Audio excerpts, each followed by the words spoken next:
میں نے ہمیشہ پاکستان کی خدمت کی ہے اور پاکستان کے لیے سیاست میں آیا تھا۔ 9 مئی کے جو واقعات ہیں اس کی میں پہلے مذمت کر چکا ہوں اور دوبارہ مذمت کرتا ہوں۔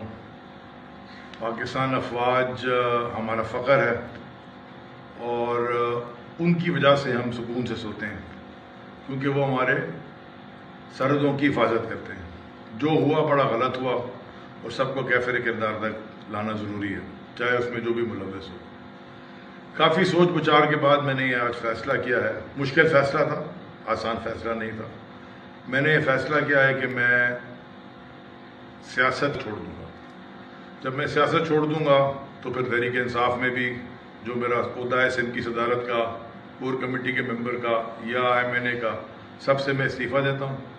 میں پاکستان کی خدمت کرنے کی کوشش کروں گا، میں پاکستان کے لیے کام کروں گا، باہر سے انویسٹمنٹس لاؤں گا۔ پہلے بھی میں یہ کرتا رہا، سیاست سے پہلے بھی میں پاکستان کو فورن ایکسچینج لا کے دیتا رہا، ایکسپورٹ کرتا رہا۔